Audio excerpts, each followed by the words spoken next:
Okay, our panel is assembling to kick off the formal portion of track one with the panels. We have our moderator, Philip Niedemeyer, hopefully joining us shortly. Wait, Armando, we can't hear you. Okay, can you hear me now? We can hear you now. Sounds like a commercial from the days of yore. And your beard looks like the days of yore. Oh, well, thank you. I had told Representative Gallagher that he would be getting a free ticket to the sequel to Castaway, where I will be the lead instead of Tom Hanks. Yeah, that'll Games of Thrones, the reboot, the remix. I am open to suggestions on what I can use instead of a volleyball as my best friend in the movie. That might be dangerous. Good morning. Well, it's a sequel. We need something else. Okay, I think is your whole panel assembled here? They're all assembled and they're ready to go. Are we live? All right, you are live. So, Philip, please take it away on the panel talking about education issues in cybersecurity. Well, Bryson, thank you very much. We really appreciate all the hard work you and your team have done. We want to thank the Woodrow Wilson Center, Scythe, your firm, the ICS Village, CyberByte Foundation, and the R Street Institute, and specific notes to Aaron Ron and Spencer Stuckey for coordinating us. We've got an exciting group of panelists to address a challenging issue. My name is Philip Niedemeyer. I have the privilege of being the Managing Director of Strategic Alliances at Whiteford Taylor Preston, a large regional law firm, and also the CEO of the National Cyber Group. I also chair the Outreach and Private Sector Committee at the Army Cyber Institute, and that's really what brought me here. And I have some dear friends with me today. John Brickey from MasterCard, Colonel, retired U.S. Army. Cindy Gula, dear friend, founder of Tenable, and now with her husband Ron leading the charge at Gula Ventures. Scott Dade from the NSA, where he is on Special Assignments Cyber Command and heading up Dreamport, a tremendous operation that allows us to have access to an accelerator and incubator program in cyber that is unlike any other in the world. And I'm sure he and Armando Say, who's also with us from Missing and Dreamport, will have a lot to say about that. Welcome to both of them. We also have Ryan Corey, the CEO of Cybery, who currently has 3 million people using his tremendous resource for our industry. And we've got Matt Dunlop, Colonel, retired, U.S. Cyber Command, head of the Research Directorate, and now the CISO at Under Armour. What a tremendous group to address this challenging issue. And what is this great challenge we face in education? We've got to look at education and understand that the consequences that we face if we don't address them are a massive national security threat. Why? Because by 2024, we're facing a job gap in the range of 2 to 4 million people, depending on who you believe. Given those facts, and the fact, simply put, that cyber is the 5th military domain, what are we going to do to address this situation?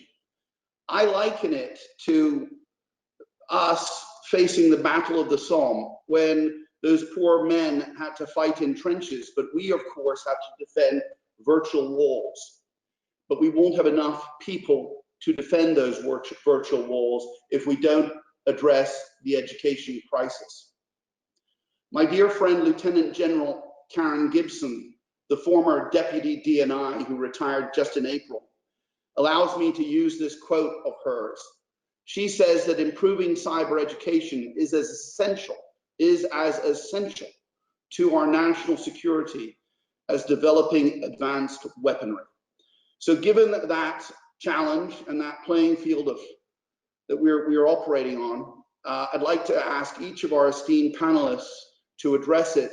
And I'm going to ask Colonel John Brickey, U.S. Army retired, now the cybersecurity evangelist at MasterCard, to kick things off. John?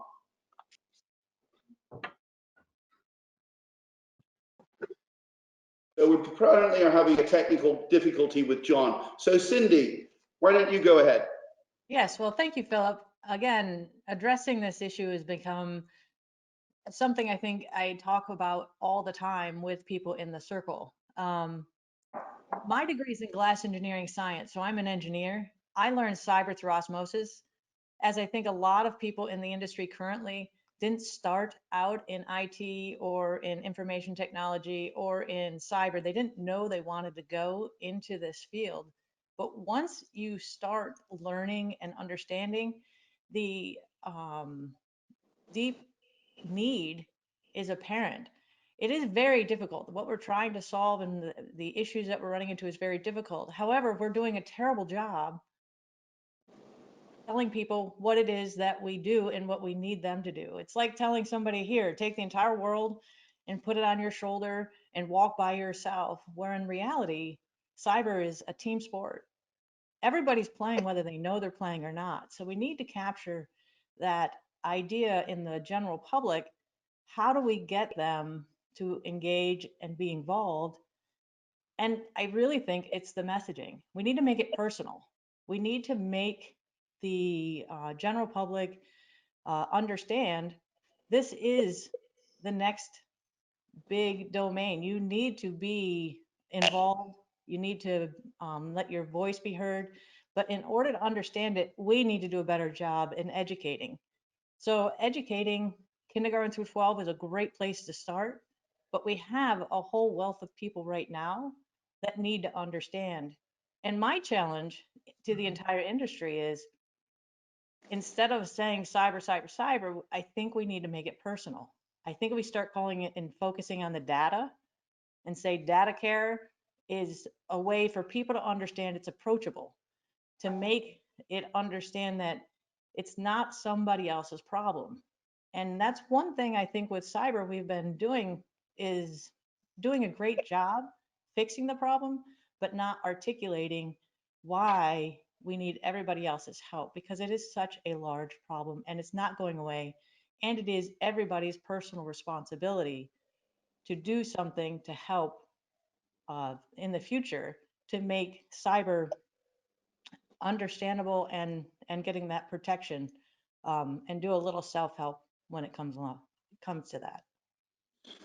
Thank you, Cindy, for those very practical approaches to the challenge. I particularly like your data care idea and making it a simpler platform for the general public to understand.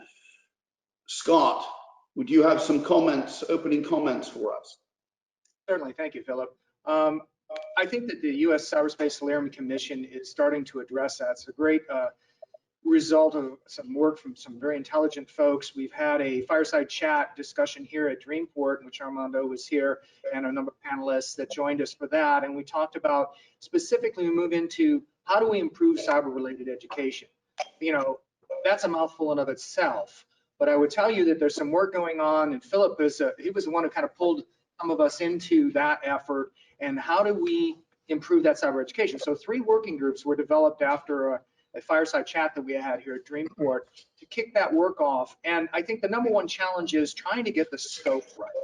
Because of course, the 3 working groups look at everything from K through 12, what's available outside of your public school system, from your industry, from colleges, universities, boot camps, and then how do we get that word out? You know, there's a real demand. People want to know. I think that people who have an interest in it understand some of the threats, but I also find that the general public, they accept a lot of risk. So there's a huge gap, as Philip mentioned, the huge gap in the workforce. And from my position within US Cyber Command and NSA and the government, we're looking for those workers who want to come to work for us, because we want them to defend the nation. So I've got to focus on that. But there's 3 different work groups that the Solarium Commission is sponsoring. They're all volunteers. They're looking at these different broad areas and the gaps and how do we put something together, trying to keep that scope realistic, that the actual work gets done, versus just having another report set on a shelf. You know, we built on the 7 recommendations that the commission put out. We don't want to build 14 recommendations that then somebody else has to pick up and go with. So between the 3 different work groups, and we're expecting a report out probably within the month, Philip, I think. I would hope so. Yeah, and then that should give us hey, where are they? Where do we still need help? How can we improve this? What are actionable items? What things need to go to Congress that need funding? Whether right now Congress is taking up the issue, whether you want a principal cyber advisor type thing, at the National Security Council or as a separate office similar to ODNI, the DNI. So is that the right solution? So they're debating that. But the SLAM Commission put together a number of legislative issues and proposals that Congress is working through. We're going to be developing things that may run the gamut from needing legislation and funding to programs that the government runs, to programs that can be sponsored through colleges and universities, all the way down to, for instance, and I'm going to touch on this and now I'll pass it on, but there is in the K through 12 group, we were able to get a special education teacher. And she came on board and she's listening to these very high level discussions about cyber education throughout the country. And she, very pointedly said, so what are we doing here? And how does that affect me in the classroom with my students? And I thought that was a sobering moment. And I thought that was very good to bring that down to the personal level of how is that teacher out there in the school system who's got a million other responsibilities going to insert cyber? And who's responsible? Who's going to pay for it? All those things. She had some great points. I'm so glad that she could be part of that team. So I'll wrap that up, that there's a lot of work going on in this area in different spectrums, getting that scope, getting the stuff out that people, it is actionable and that people can work on. And Dreamport is one of those places that we can collaborate with the education community, with the business, with industry, and have been doing a great job so far. So I'll turn it back to Philip. Well, Scott, of course, Dreamport and the whole platform, which our dear friend Captain Ed Davini and Armando kicked off, and you've taken on such an amazing job to force multiply everything that had initially been dreamt of. I remember when I was walking through it when it was just an empty shell, and now you have hundreds of companies engaged on a global basis. It's a tremendous platform. Armando, I'm going to ask John to go next. He's now joined us. So I want to introduce my dear friend, Colonel John Brickey, cybersecurity evangelist for MasterCard, U.S. Army retired. John. Okay, thanks, Philip. So yeah, I apologize for the technical delay there, but the cyber domain requires an educated workforce to deal with a constantly changing landscape and increasing complexity. And it's complex enough, but it's constantly increasing as well. And while we need to develop specific skills because there's just so much technology involved as well as other skills, we need education so that we can teach the workforce how to think and how to solve problems. And this is not just on the technical aspects, because we oftentimes get wrapped around provisioning, operating, designing, and defending our enterprise resources, but it's also important for the legal, social science, and other aspects. On education, we need to start as far left as possible at the K through 12 level. There are many initiatives doing that, and we need to keep increasing awareness and make sure that our youth understands that this is a career option. We actually distribute a cybersecurity career guide. It's not our document, but we contribute to it and distribute it to schools as we go around the country with a number of programs, including the Security Advisor Alliance, to increase awareness. And what's great about that is it's not just for the kids, it's for their parents. It's to allow the parents to look at it and say, wow, this is a career my kid could get into, and then it starts the discussion. But there are other programs that are helping. For example, at MasterCard, we have a Girls for Tech program that starts in junior school, the Cyber Patient program, and many others. So it's a matter of scaling these and increasing awareness. We also have to develop multiple paths. So there are multiple career choices. There should be multiple education choices. So instead of just focusing on four-year education, we've got to look at the whole spectrum, which includes two-year degrees and others. And probably most importantly, for all of this, is it needs to be done in partnership. No one can do this by themselves. Everyone needs to leverage the partnerships across government, industry, and academia. And one way of doing that everyone can do is to work with the National Initiative for Cybersecurity Education, or NICE, working group. And there are sub-working groups specifically devoted to education that includes members of industry like myself. I'm the industry chair for the working group as a whole, but I'm involved in all of those subgroups because it impacts MasterCard and it impacts all of us. Thanks, Philip. John, thanks for those comments. That really does talk about the overarching approach that I believe in. As you know, I'm leading an effort down at the White House through the National Cyber Education Program through National Cyber Group. And we have a vision to take all of those programs and collaborate with them to build a really scalable national initiative. And that's a huge part of our vision. And I know you've been very helpful in guiding that since it began. So next, Armando, a little bit out of sequence because we planned on you sort of speaking right after Scott, your colleague there, in that fancy setup you've got over at Dreamport. But John's technical difficulties put in between you. But I'd love to hear your remarks and hear your vision on what can we do to make a difference in cyber education. Absolutely. Look, we're deep in the fight on reforming cyber education. I'm a byproduct of an inner city school in Baltimore City, where NSA used to come to recruit high school students way back in the days of yore. I learned how to do programming on punch cards and 802 accounting machines. It kind of dates me, but it also probably dates the infrastructure that we had.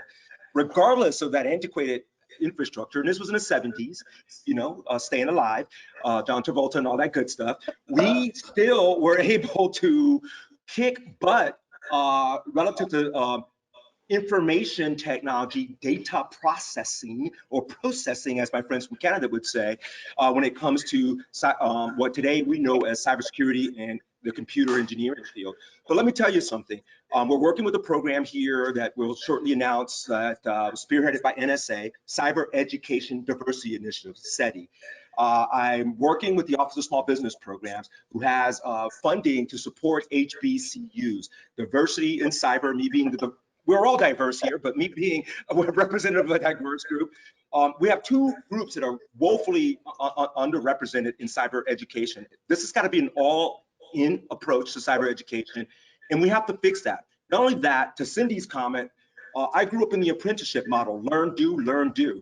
When people learn how to weld way back when in industry 1.0 or 2.0 or at 4.0 right now, they learn in apprenticeship programs. Plumbers, electricians learn, and then they get their certificates and their other education so that when they sit in the seat, they actually know what they're doing. That's one of the things that's lacking in cyber education today. I'm gonna do something really a non-sequitur here. Hey, Tyler, guys, come here for a sec. Hurry. Cool. Hold on. Look what's happening right here. These are the what I interns get paid for. college. Impromptu. Yeah, impromptu. These guys are here from Norwich College. Come on, get on camera. Here we go. So look what great young men that we're working with. They're in the fight. Yeah, get down. There you go. They're literally, they're working on the cybersecurity maturity model toolkits to automate how small businesses will understand that, because they don't want to become cyber expert. They're working on an IPv6 internet scan analytic solution. But look what we have here. Bright young men that I'm proud of. They're going to be working for our nation, that are getting real world experience here. But guess what's missing? Is there someone that looks like Cindy in this group? Not in this batch. We need more women as well. Thank you, guys. Those are my comments. So Ryan Corey, CEO of Cybery, startup 4 or 5 years ago, now with 3 million users. You're using your database of tools and connections to build our cyber workforce. How can we make it better, Ryan? What else do we have to do? Well, Philip, thank you, first of all.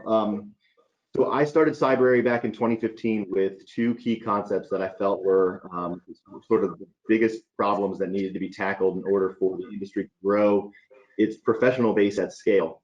And those two key concepts were speed and friction. So as John Brickey referenced there early on, this is the fastest moving landscape in the world. Cyber is, attack vectors are opening up every single day so fast and just widening across organizations.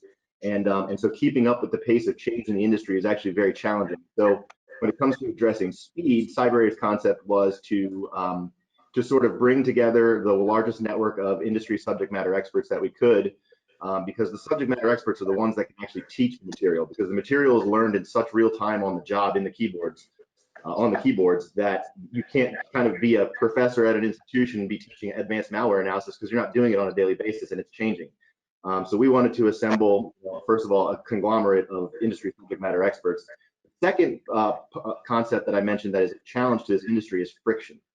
And friction is something that it has plagued this industry, and really, I believe firmly, has been the root cause of the skills gap or talent gap that we have right now.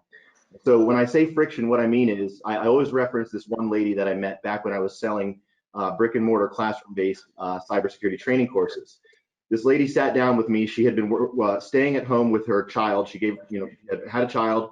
She was working in IT prior to having her child, but it was 5 years later and her skills were obsolete. And so she comes and sits down with us and saying, what are my options? I want to get back into the space, but I don't have a way of like kind of guaranteeing that I can get a job in this space. And so the options were, okay, college degree program, which will set her family back $50,000 at a minimum, to spend thousands of dollars on a 1 or 2 week course in A+, Net+, Security Plus, something like that. Neither of those options are going to leave her job ready, and both of those options are going to leave her, without a guarantee that she can work in the space, and then also in debt. Let's not forget about that. And so that's such a high level of friction that lady chose to do nothing. And we need her. We need her in the workspace. And her best option was to sit out because there's no good way of getting in. So removing the friction is something that we've seen can scale markets. The best example that I can give is how bad ride hailing used to be, and catching a cab used to be so terrible. But then Uber creates an app and makes anybody accessible to become a driver overnight, essentially. And then all of a sudden, the taxi cab market and ride hailing market becomes way bigger, way frictionless, and then much, much greater than what it was prior to the Ubers and Lyfts of the world. So those two concepts were things that we wanted to kind of right out of the gate with Cyber, and I think that we still need to continue to work on them because they're still challenges for us. It's a very interesting analogy you have here between yourselves and Uber, and I'm familiar with your business, but I had never looked at it from that perspective. But when you explain that, it really makes great sense. And I certainly will use it in my telling of your story from now on. So thank you for those comments, Ryan. I'll just call you Ryan Uber Corey from now on, or Cyber Corey from now on. That's better. Okay? Thank you. Colonel Matt Dunlop, CISO at Under Armour. We spoke last night. You made some pretty candid comments to me, and I said, I want you to be the, what is it in baseball, the cleanup hitter? Is that right? Because I'm from Scotland and I don't know much, as we know. But I want you to be the cleanup hitter of our opening comments, so you can create a bit of controversy. How about that? Well, Philip, I'm still trying to get you to recognize the proper shape of a football. Yes. But we'll work on that. So I look at cyber really is a long game, and not, the closing the education gap is a long game and a short game. I think this is one of the challenges that we've had over the past couple of decades, is we keep looking at how do we solve this in the near term? How do we solve it in the near term? All those things are important. All the things like the certifications and boot camps and things like that are helping us put a Band-Aid on it. But essentially, if you look at it, over the last couple decades, we've done virtually nothing to solve this problem in the long term. And I think about, you see statistics every year saying that 98% of breaches occur because of employee error. And it's no wonder. We've done absolutely nothing to prepare the employees to operate in that space. And so if you look at, we put technology, we put phones in the hands of kindergartners and first graders, but throughout their education, we do nothing to train them to use them. And so how do you expect users to be better?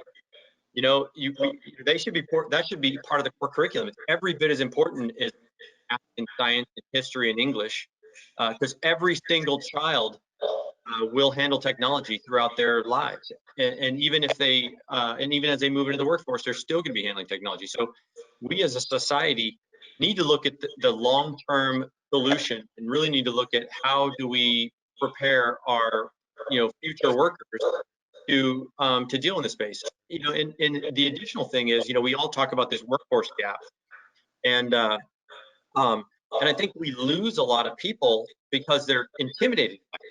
But if it were part of their curriculum growing up, it wouldn't be nearly as scary. It wouldn't be nearly as intimidating, and you'd find more people choosing that career path because it's actually more comfortable. So if I could just capture a little bit of what you said and reverse it back to you. I'm going to use the term cyber citizenship as a foundational approach. And you're saying that we need to sort of, as a core, deliver that to kindergartners, even in Montessori schools and kindergarten and, those schools. How would that work, Matt? I'm not trying to put you on the spot, because it's not That's a fair question. And every time I mention that to educators, they always ask me, well, there's no room in the core curriculum. How can that happen? And of course, my flippant response is, that's not my problem, that's your problem. But you know, there's all kinds of creative solutions you could do. You could look and say, hey, do all these things that are in the curriculum today belong? And if you say yes, then is there anything wrong with you know, 5 minutes less of math, 5 minutes less of English, 5 minutes less of history in order to build out enough time to put in a technology class? I mean, if you shave 5 minutes off every class, you know, you stick in there. But I know one of the challenges that you're trying to overcome, Philip, is the lack of trained instructor. And you know, because we all know the you know, K through 12 educators, really just any educator in general, is not paid their worth. And then you compound that with trying to get somebody who has enough technical expertise to train children to use technology, and the problem gets compounded. And so so there's, you know, we need to look at creative delivery solutions, you know, something like the National Cyber Education Program is trying to do, partnering with Discovery Channel, but or we just need to look at how do we properly incentivize the educators to choose that role, because honestly, training our youth to be better, you know, to go into the field or even be better users is probably one of the most important things we could be doing.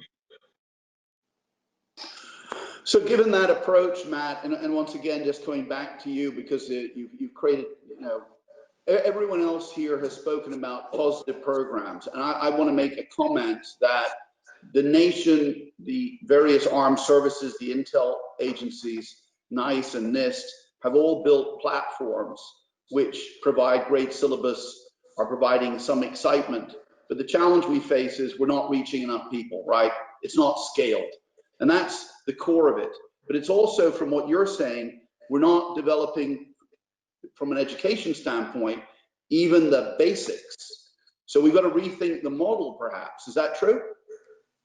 Yeah, absolutely true. I mean, we've got to, we need to think about the approach and how we're delivering it. I mean, if you look at, you look at things like, you know, the gap and the, and if you're trying to fill that gap with 4-year education programs through college, and that's the sole source you're looking at as your gap, and no, it's not, but just to put that out there, you know, undergraduates with cyber degrees are probably about 60,000 people worldwide. And so if you're planning a, you know, of a 4 million workforce gap, it's going to take 68 years to fill that gap, assuming no growth. Obviously, that's not scalable. So, so we need to look at, you know, different programs. And arguably, by the time somebody had education all the way through K through 12, they might be ready to enter the workforce. And it might be similar to, you know, your labor versus your, you know, your high skilled, you know, cyber developer or whatever. And so, so I think it's, you know, the best solution to the problem is really an education solution. So Matt, I just, if you don't mind, Philip, like to say. No, go ahead. I'd rather you all talk than me ask questions. Less work from Philip. I think, again, it goes back to the messaging. I think people who are currently in cyber are more like the doctors. I mean, the healthcare, they used to be in the medical field. And you'd go to young kids and like, do you want to go to the medical field? And it was like, well, no, I don't want to be a doctor. That sounds really hard. But then they pivoted to healthcare. And what it was able to do is it made it personal, it made it approachable, it made everybody almost instantly realize that being a doctor is not the only way to contribute to the healthcare field. And what we need is we need more people in there. We need lawyers, we need politicians, we need people to understand that this is already here. It's not coming, it's here. And yes, we need to do education, kindergarten through 12 and in schools, and educate the teacher. But the messaging is, this is a really hard thing. It's going to take us a long time to teach you. So to Ryan's point, it's easier to step out than step in. So what can we do to invite more people to step in and make it not hard? I think the hammering of the cyber statement is actually, we need to grow them into cyber. As a healthcare, there's first aid. If you go hiking and you trip and you cut yourself, we've been taught apply pressure, to do these things. We have not done that in the cyber or the digital realm. And I think we really need to make sure that we translate the talk to be able to talk to the public in a way that it's not scary. The cyber sky is falling for cyber people, and we need this urgent change and conversion, but we're not going to get it by shouting at people. We need to invite and let them understand and then roll in to learn. That's why I really like Cyber. You can go in and dip your toe into one side and say, oh, you know what, I really don't like that, but I really like this, let's say forensics. We need people to understand that cyber is not one global thing. It's like being a doctor. There's very different places to go, offense, defense, forensics, and that type of stuff. So again, I think it's the language, possibly even a public service announcement, a PSA, as something. And we need to tone down, maybe you don't need to be an expert to contribute. And I think that's a great segue over to Ryan. And I'll just say that, you know, the platform, the Cyber platform, Under Armour's a user as well, and huge fan because it offers, like you said, it offers so many options for the team. And I make it available to the team just because they can go down whatever educational path they want. And so I'll let Ryan kind of jump in. Appreciate that, Matt. And Cindy, I couldn't agree more. It's the scariness factor or the intimidation factor of getting in that is one of the reasons why there's such high friction. And so that's one of the reasons why we started Cyber with that concept of letting people understand what this industry is all about for free to a certain extent, to be able to dip their toe in and really get it. I can't tell you how many people and users over the years that I've spoken to, you know, even in my past, like I said, brick and mortar classroom training days, that did take that leap. They took the leap. They plunked down the $5,000 for a short course, and then, you know, they get halfway through it and they realize this is not for me. And that high friction of getting in, and then all of a sudden the debt that's incurred was something that was just preventative of people wanting to even experience it at all. And so that's why I think that, you know, like you talked about with, you know, we need more national and international education on what this thing is all about. And, you know, it's not for everyone, but there are people that have it in their bones, in their blood, that they're just technical. And they can do well in this. And so I totally agree with what you said there. It's just a matter of getting the word out and then letting people understand that you can get in there and experience it and see whether or not it is right for you. So, I want to kind of piggyback on that. Go ahead, Scott. Had some personal stories. Whether, you know, I being a little bit older than some of you and some of the big folks we're looking at, I know a lot of folks that are my kids and even my age who are either doing career transitions, looking at different ways, or maybe they were in one field and they need that place to start.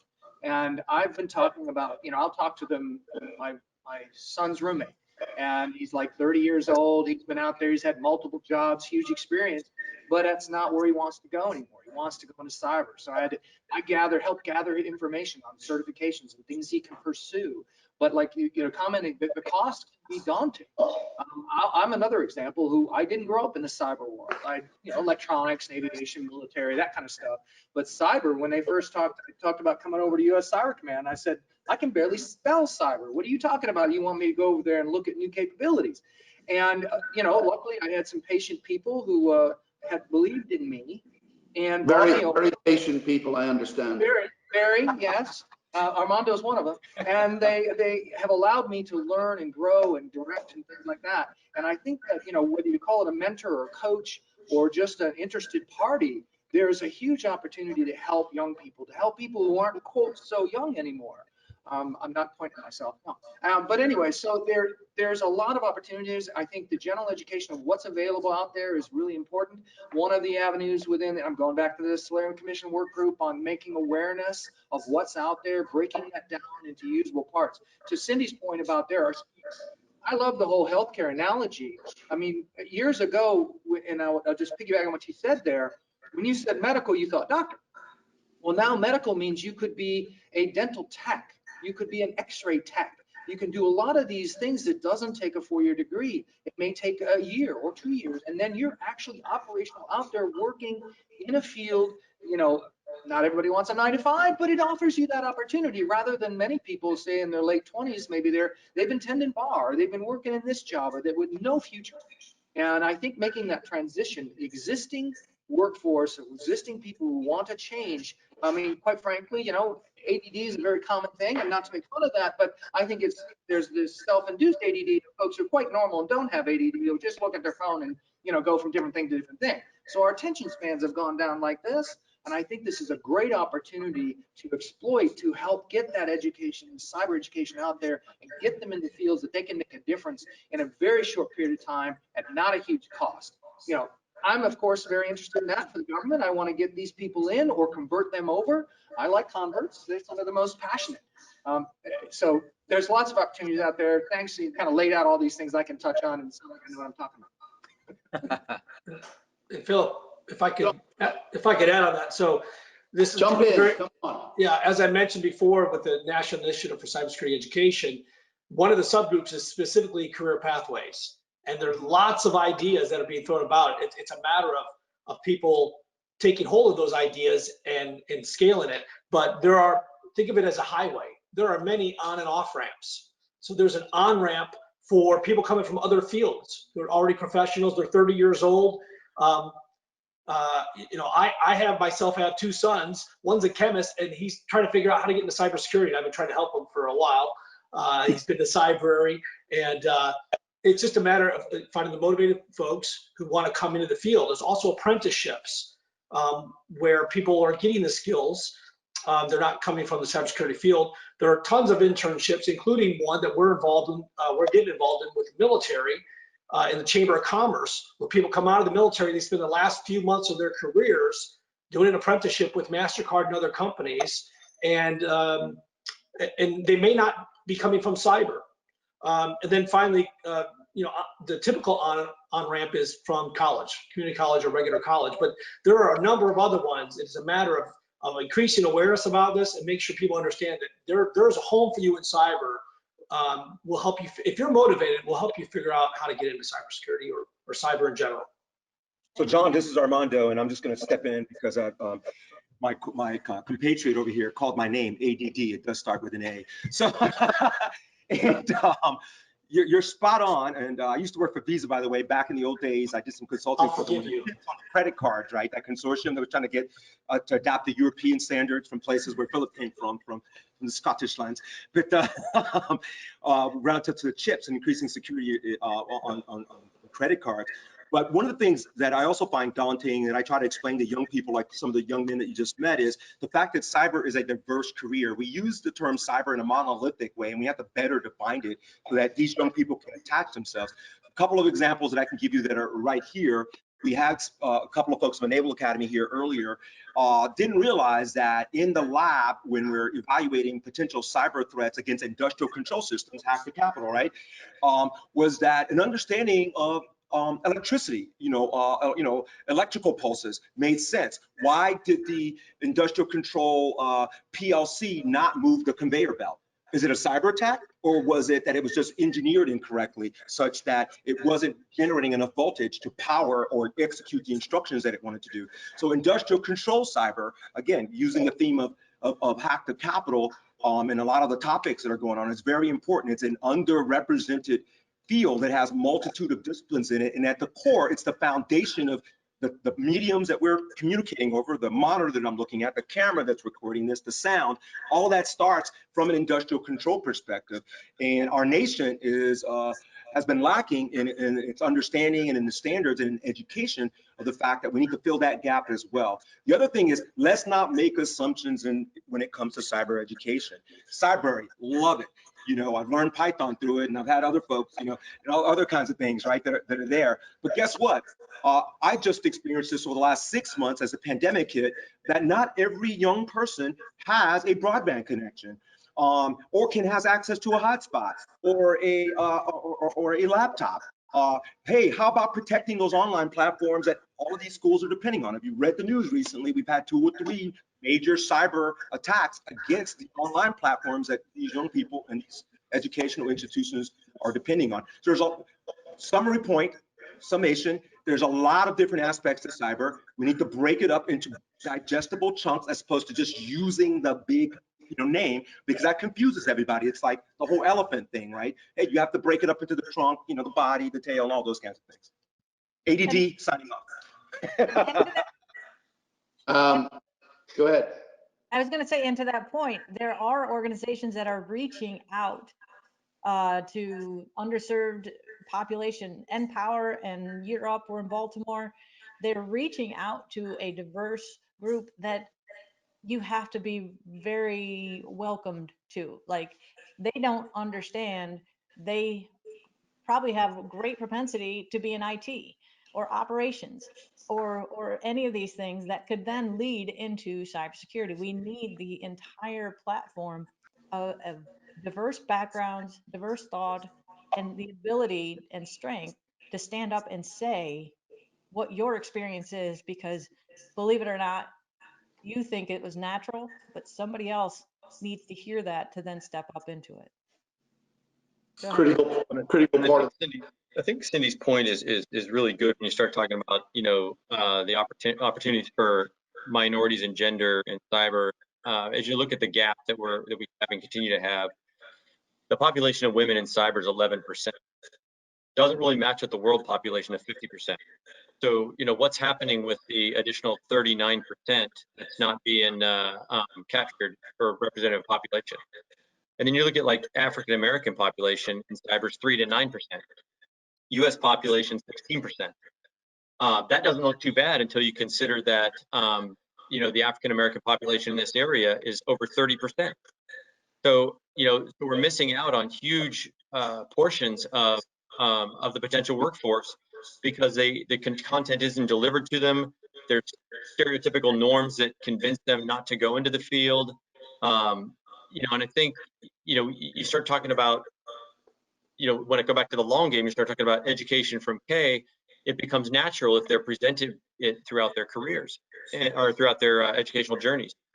And there's also just, you can see also, a lot of universities are trying to really step up their game in this process, and you see programs like Carnegie Mellon that have a program specifically geared toward encouraging folks to enter the field. So, that's another area that's just untapped potential, is just closing those, those gender minority gaps. So given that challenge, breaking it up into three big parts, there's the awareness factor, there's the understanding of the industry factor, which are two different things. And then there's addressing these two huge gaps we have in not serving the minority community and facing the gender gap. When you know the history of cryptology and cyber in the computer industry, what's shocking is that back in the 50s, when this industry was in its very early stages, 70 to 80% of the people who participated in the industry were female. And yet today, we're at this tremendously low figure. So we've got to there are many programs that are been developed, but we need to do more. What else can we do? Not scare everybody out of it. I mean, again, is that what it is? It's an awareness issue, therefore, because they're being made aware in a scary way? Yes, I think there's definitely that. It's from a point of view of saying, this is, and I'm not saying that women are afraid. You're just not resonating with the understanding the language. Instead of saying you're going to go out and go to war and security, you should say you're going to protect. You're going to allow other people to engage and to be safe. It's that language that there is many studies that state that women just hear the language differently. And so when we're addressing it goes right back into saying just cyber and cyber scary, cyber versus it's data care. This is personal. How do you make people understand that this is important and it's protection and it's privacy? And if we again start the dialogue from a different place, then women hear it differently than men. And there's, like I said, there's many studies. Men want all the details up front. Women want to know the why. Why are we doing this? And when we talk about the why, we go to because it's a global issue that we're defending against nation states. Not why, it's because we want to make sure you and your children and your family are protected and able to work, operate, have a good job, and have a great life. So again, it's that why that I don't think as a cyber education and cyber community, we've been doing a good job answering. Well, I think it's also to your point, Cindy. I was just going to say, I think it's also, you know, and I think you kind of alluded to this, is it's articulating that it's not just sitting behind a keyboard coding. It's a multidisciplinary approach, and you don't even have to be that, you know, that deep technical person to be in the cyber field. You just have to understand technology in general, because there is definitely a need for cyber law, cyber ethics, you know, privacy, all those different areas within the whole span. You know, governance, you know, all those things that all contribute that can get you into that field and have meaningful, productive careers. Let me say this too, in terms of the problem with women in cyber, which is something that we focused on here. Normally, if it wasn't for this pandemic, we'd be planning for our Imagine event, which is Imagine, you know, the possible of and how to engage. We had a beautiful dinner here last year. We actually renamed the building that we're in here, the Katherine G. Johnson from that was featured in the movie Hidden Figures, right? Great. A lot of people did not know that backstory, that there were women behind the scenes doing the mathematical engineering that were so essential. There were also women from represented from the minority side, African-American women that were behind that space program. There were the Hidden Figures, right, which was the name of the movie. So exposing young women to the fact that, look, here are representative examples. Cindy is a great example. You know, whether as a woman, you know, like, you can do it. It's being done today. It's not a male-dominated field. One of the things that we do here at Dreamport through our Maryland Innovation and Security and STEM initiatives is that you cannot fail here. Go ahead and make the mistake. Go ahead and wire that programmable logical controller, and if the sorter belt doesn't move, do it again. If you fry the thing, we'll just order another, you know, PLC. Figure out your passion, figure out where you fit, so that you don't go to college, graduate with a degree like some of the people that I have here. I know John mentioned he's got a chemist. Over here, we have a biochemist as well that's now doing software here for us. Go find your passion first, because you're going to be brilliant. You're going to be the next Cindy and Ron Gula and the next Mr. Cyber Area or their Ryan. You're going to innovate. Our nation needs innovation. We need to solve problems. We're not going to out-replicate the Chinese ability to produce children, all right? The numbers are overwhelming. So we have to out-innovate. One of the things that the adversary is really good is to steal our innovation. We need to reduce the amount of labor associated with cyber through automation, just like Uber did, right? Automate, solve the problem. And that's what we need here. We're not gonna outrun the Chinese in terms of population density in the STEM. I think, Armando, you're going to out-passion everybody. And you're there, because it's great having you speak so candidly. John, did you want to say something? I just wanted to kind of dovetail off of, I think Cindy made the original point about, I guess, the intimidation factor, especially for young girls and even more narrowly, young inner city girls. I just want to kind of tout our own program for a bit. If you Google girls, the number 4, and then tech after it, .com, Girls for Tech is a MasterCard program. And we look at problem solving. We bring it to them in terms of activities. We work with Scholastic, we're working with Discovery now as well. And we focus on 4 main areas in the new program. It's algorithms, cybersecurity, data privacy, and cryptology. And so it's bringing challenges to them, activities they can do to get them interested in, and then they can see themselves doing this for a career. And that's not the only place that this is done. I know the Security Advisor Alliance, we go around mostly the inner cities around the country, and we bring it's capture the flag, but it's more trivia and more problem solving. Like, they have to go look up something, or they have to go to get a minor forensic challenge, but it's getting them to see, you know, we start off the whole thing by talking about cybersecurity, and they, you know, asking them what it is. They raise their hands and they really have no idea. But we also teach them about hygiene, about the things Matt talked about earlier, about the basics that they really, you know, if you're going to be on the internet, you kind of need your license to operate. And we focus on those things as well. So there's a lot of neat programs like that, but I totally agree. We got to make it more approachable, and we got to get it out, increase awareness at very early ages. Hey, John, come to pop-up. So you too, Matt.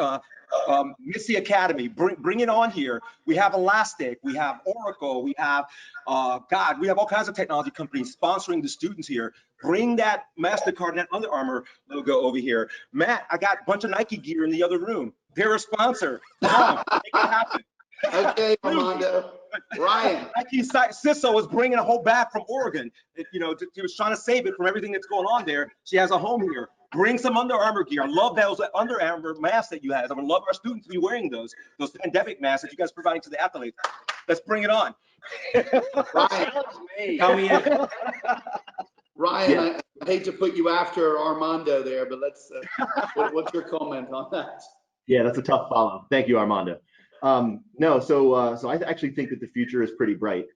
Things are changing super quickly in how we develop careers generally, and so like what Cindy was talking about, and then Matt kind of dovetailed off of with the diversity is in our skill sets, and there are lots of different roles in this space that one can fill, and it's not everybody's a pen tester. Not everybody needs to be a pen tester, and figuring out how to get there, as I think John alluded to earlier, is very difficult. Like career pathing and figuring out how to get to what's the best level of you is a very difficult thing, but the future is bright.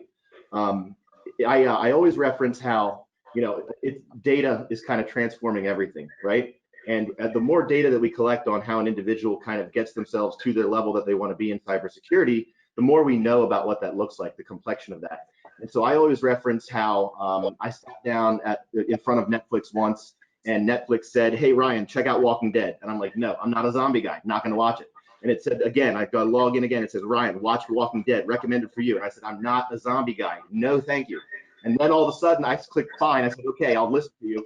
Clicked it, and 100 and some odd hours later, I'm all caught up and waiting for the season 10 to So we have, Cybrary's got 3 million users of people that are upskilling themselves in cybersecurity in a variety of diverse different ways. So we're collecting a lot of data, and it's not just us. All the other online platforms out there are doing this too.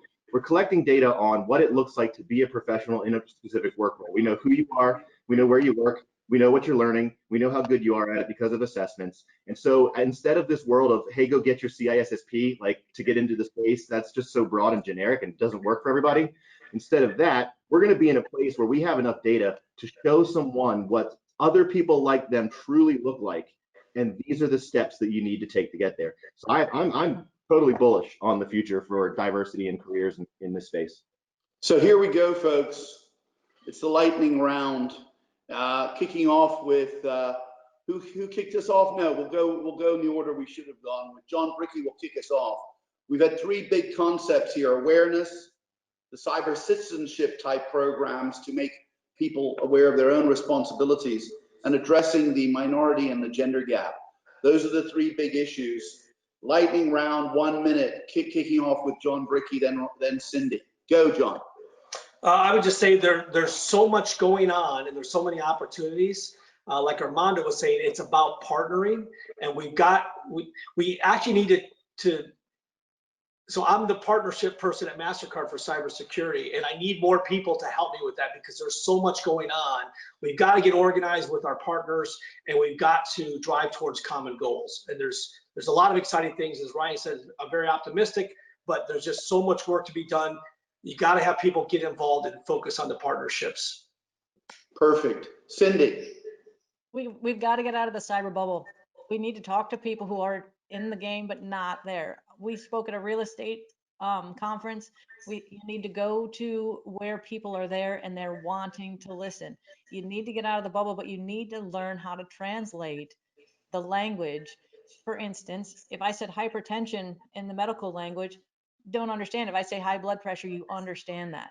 We as an industry need to figure out how and to identify certain people and language in order to translate. because cyber's not going to slow down. It's not going to go away. It's always going to be there. Cybersecurity, and it's going to continue to go fast. However, we cannot leave the population behind, because that is going to be a larger attack vector, and we need to help. We need their help in order to solve this.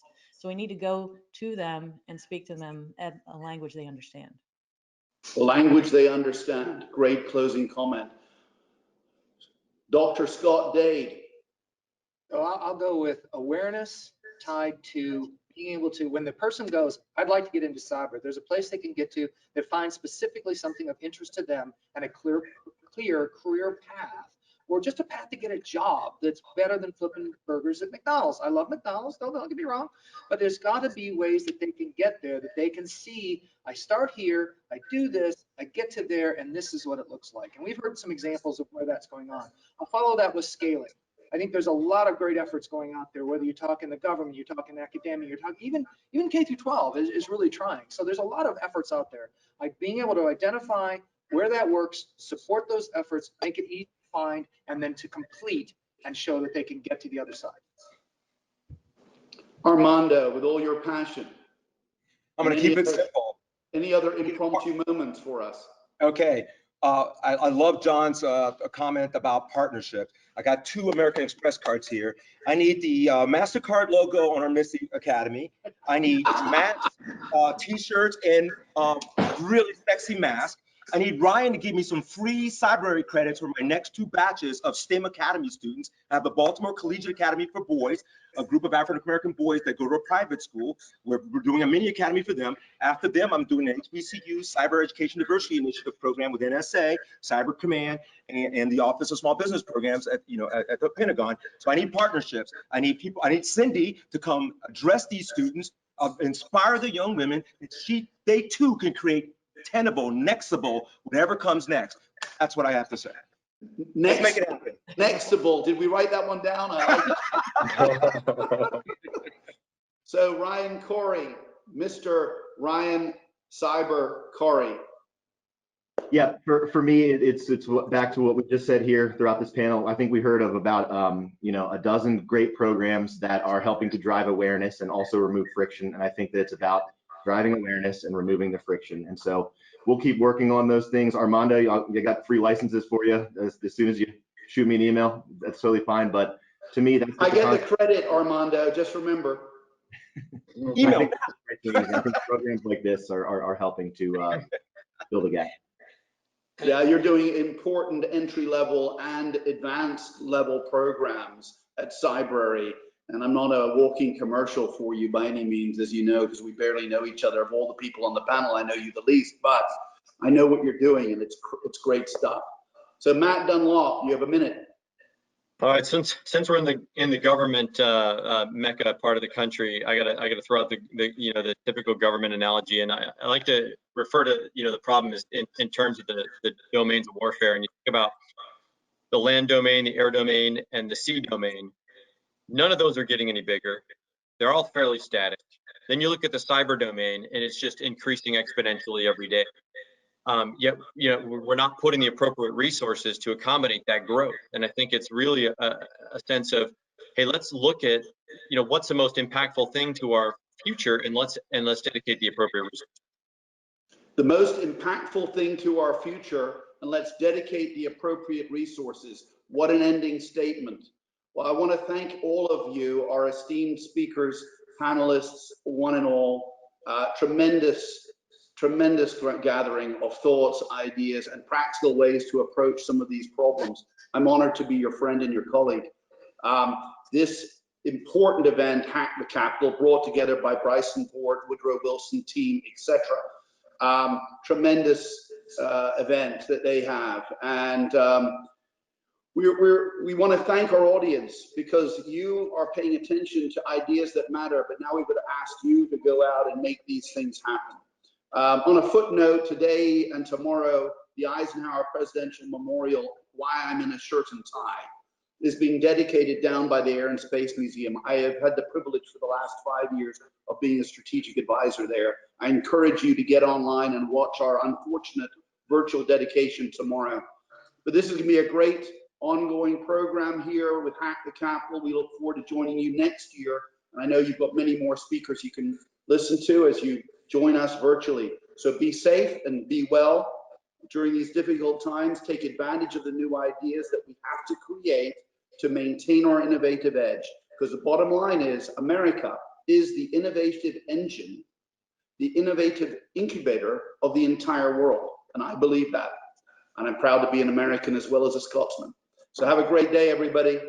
That's all from us. Thanks, everybody. Thank you. Thank you, Philip and team.